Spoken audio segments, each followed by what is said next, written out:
안녕하세요. 스램포스 XS 2원이 출시되자마자 구매하여 주말에 교체하고 2시간 정도 짧게 라이딩을 해봤습니다. 이전 세대와 비교했을 때 분명히 달라진 점들이 있었고 어떤 느낌이었는지 하나씩 얘기해 볼게요.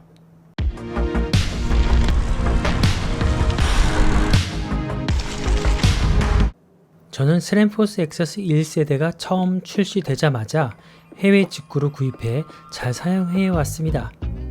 그런데 한 가지 아쉬운 점이 있었는데요. 시간이 지나면서 패드가 닳아갈수록 패드 간격이 점점 넓어지면서 레버가 핸들바에 닿는 증상이 생기는 겁니다. 특히 앞브레이크에서 이 현상이 더 두드러졌고 결국 두세 달에 한 번씩 패드 간격을 조절해주는 정비가 필요했죠. 그래서 작년 7월인가에는 2세대 포스, 그러니까 포스 D2 레버와 캘리퍼 중고 제품을 구해서 교체해봤습니다. 그런데 이번에는 패드 간격이 너무 좁아서 정렬할 때, 캘리퍼를 정렬할 때 로터와 패드가 계속 닿지 않게 맞추는 게 오히려 더 까다롭더라고요. 결국은 다시 익숙한 1세대로 되돌아갔습니다. 그러던 중 작년 말 레드 이원으로 넘어갈까 고민도 했었는데요. 마침 포스 3세대로 보이는 스파이샷이 떠돌기 시작하길래 한번 기다려보기로 했었죠. 다행히 올해 3개 그란폰도를 무사히 잘 탔고 스램이 저를 너무 오래 기다리게 하지는 않고 반년 정도 만에 3세대 포스를 출시했네요. 포스 2원 레버와 캘리퍼는 이전 세대보다 더 가벼워졌을까요? 사실 더 가벼워지기를 기대하진 않았지만 예상외로 감량이 되어 좋네요. 왼쪽 레버 237g, 포스 2원 왼쪽 레버는 203g, 그래서 두 레버를 무게를 합치면은 2원이 69.5g이 더 가벼워졌네요.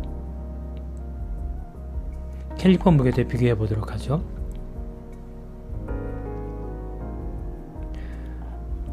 포스 1세대 캘리퍼 앞뒤 합친 무게는 220.4g이고 2원은 200.7g이군요. 그래서 19.4g이 더 가볍고 그래서 레버와 캘리퍼 전체를 합치면 88.9g이나 가벼워졌습니다. 와우! 1세대 D1은 컨택 포인트를 조정할 수 있어서 그런지 캘리퍼 정렬이 그리 어렵지는 않았지만 2세대는 패드 간격이 너무 좁아서 로터와 닿지 않게 캘리퍼 정렬하는 게 거의 불가능했습니다. 그런데 2원은 캘리퍼 정렬이 정말 쉬워졌습니다. 패드 간격이 정말 넓어졌더라고요. 이 시각적으로 보면 종이 한 장 차이일까 한 것 같지만요. 그래서 뒤는 한 너댓 번 정도? 한 5분 안에 캘리퍼 정렬을 마쳤던 것 같고요. 앞 캘리퍼는 심지어 단번에 성공했습니다. 레버 높이와 각도를 잘 맞추는 정비를 상당히 수월할 수 있게 되었습니다. 후드 커버에 정렬 해시마크라고 눈에 잘 띄지 않는 마크를 표시해 놨더라고요. 포스와 라이벌에 모두 있습니다. 이렇게 생겼는데요. 눈에 잘 안 띄실 수 있는데 잘 보시면은 바깥쪽에 뒤쪽에 이렇게 해시마크가 하나 있고 그 다음에 앞쪽에 또 해시마크가 하나 있습니다. 레이저 수평계를 이용해서 두 마크가 이 레이저 수평선을 지나도록 잡아주면 스램에서 권장하는 높이와 각도로 맞추기 좋더라고요. 신형 포스와 라이벌로 교체하시는 분들은 이 해시마크를 꼭 활용하시기 바랍니다. 포스에는 1세대에만 컨택 포인트 조정 기능이 있고 2세대부터는 빠졌습니다. 레드와 포스의 차이는 바로 이 컨택 포인트 조정 기능이죠. 앞으로 적어도 반년에서 1년 정도는 사용해봐야 정확히 알 수 있겠지만 별로 아쉽지 않을 것 같습니다. 100만원을 아꼈다는 점이 훨씬 더 다행이라는 생각이 듭니다. 보너스 버튼 유용한가요? 저는 보너스 버튼을 반대로 되도록 설정을 했습니다. 그러면 한 손으로 업다운 변속이 가능하죠. 이 SRAM 액세스 앱에서 좌측 변속키는 다운 시프트인데 좌측 보너스 버튼은 업 시프트, 오른쪽 컨트롤러는 업 시프트인데 오른쪽 보너스 버튼은 다운 시프트로 설정을 했습니다. 저는 라이딩 하면서 한 손에 인스타360 X5를 들고 촬영하곤 하는데요. 이 경우 인비지블 셀피 스틱을 든 오른손으로는 변속을 할 수 없었는데 이제는 촬영하면서 변속이 필요할 때 다른 한 손으로만 업다운 변속도 모두 가능해졌습니다. 저에게는 이런 용도로 보너스 버튼을 아주 유용하게 활용할 것 같습니다. 원 핑거 브레이킹, 검지만으로 제동이 잘 되나요? 사용해보니 확실히 한 손가락 이 검지만으로도 전보다 제동이 더 잘 됩니다. SRAM은 어떻게 더 적은 힘으로 제동할 수 있게 개선한 것일까요? 피벗 포인트가 바뀐 것이 가장 큰 요인인 것 같습니다. 이 원의 피벗 포인트는 여기입니다.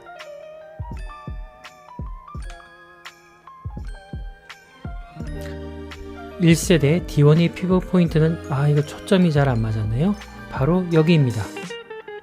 확실히 E1에 비해서 아래쪽에 있죠. 제가 대략 피벗 위치를 표시해 봤습니다. E1과 D1의 피벗 위치입니다.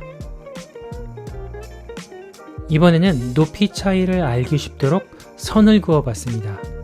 정확히 측정할 수는 없지만 대략 한 10mm 정도는 위쪽으로 더 이동한 것 같아요. 레버의 같은 지점을 눌러도 신형 E1에서는 피벗 포인트에서 더 먼 곳을 누르게 되니 지렛대 원리에 의해 더 큰 힘이 작용되는 거죠. 겨우 10mm 라고 생각하실 수도 있을 것 같습니다. 한 번 라이딩 하면서 평상시에 레버 누르는 것보다 한 1cm만 아래쪽이나 위로 한번 눌러보시기 바랍니다. 저는 제동력이 달라지는 것을 쉽게 느낄 수가 있더라고요. 검지보다는 중지로 한번 해는 게 더 쉬울 것 같습니다. 그렇다고 모든 경우에서 한 손가락만으로 다 되는 것 같지는 않고요. 급제동이 필요할 수 있는 경우에는 검지와 중지를 함께 사용하는 것이 안전할 것 같습니다. 또 5% 이상의 내리막길을 오랜 시간 다운을 하는 경우에도 검지만 사용하면 금방 피로해질 수 있어서 이런 경우는 두 손가락을 사용하는 것이 좋겠다는 생각이 들었습니다. 혹시 이미 사용하신 분들은 댓글에 의견 남겨주시기 바랍니다. SRAM포스와 라이벌 E1이 출시된 후 몇몇 해외 유튜브에서는 구체적으로 1.5cm 더 리치가 길어지게 된다는 언급을 하기도 합니다. 그래서 피팅을 다시 해야 할 수도 있다고 하고 스템을 1cm 더 짧은 것으로 바꿔야 할 수도 있다고 합니다. 이렇게 후드가 튀어나오기 시작하는 부분, 아랫부분을 기준으로 보면은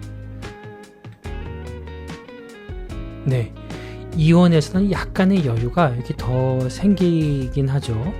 이만큼 여유가 더 생겼고 후드 위쪽에 손을 지지하는 경우는 어떨까요? D1에서 이 지점에 손을 지지하는 경우 같은 지점에 E1으로 바꿔보면은 이만큼 더 공간이 생깁니다.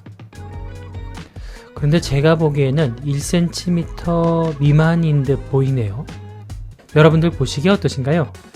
댓글 부탁드리겠습니다. 1.5cm까지는 아닐 수 있어도 예민하신 분들에게는 이게 느껴질 수 있는 차이인 듯 합니다.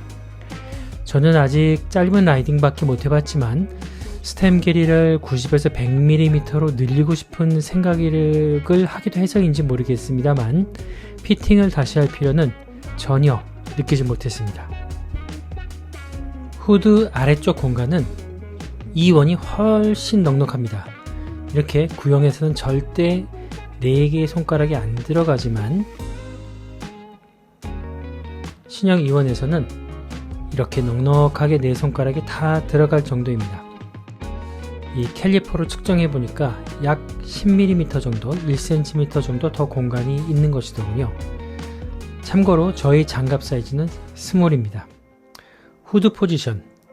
이미 도사등을 통해서 레드 유원의 레버감이 참 좋다는 평을 많이 들어왔습니다. 직접 사용해보니 저도 충분히 공감이 되네요. 쉽게 체감할 수 있을 정도로 더 편합니다. 지금 보시는 것 같은 손가락 3개로 그립하는 자세, 이거 느낌이 의외로 꽤 좋더라고요. 또 낮아지고 둥그레진 후드 모양 덕분에 후드 위쪽까지 감아 잡을 때 손바닥이 훨씬 편했습니다. 그래서 후드 에어로 포지션이 조금 더 편해지더군요. 최대한 손을 앞쪽으로 위치시키면서도 새끼손가락을 그립하는 자세를 하는데요.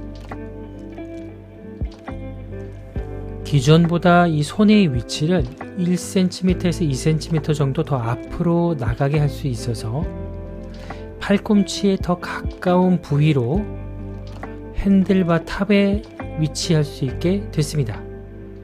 그러다 보니 약간의 차이지만 에어로 자세가 더 편하고 안정적으로 느껴졌습니다. 포스 신형 레버만 업그레이드 해도 괜찮을까요?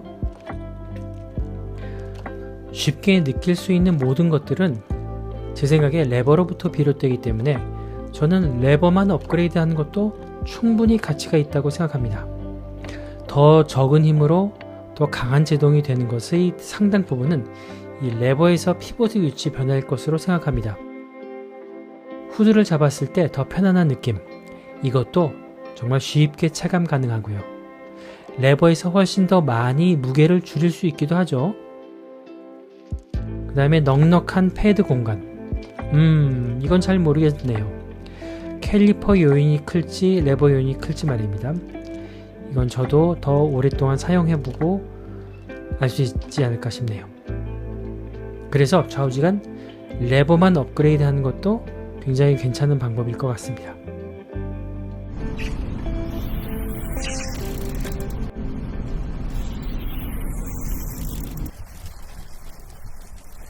보조 버튼으로 기어 올리고 이런 걸 할 수도 있다는 점, 촬영을 자주 하는 저에게 아주 보너스의 보너스입니다.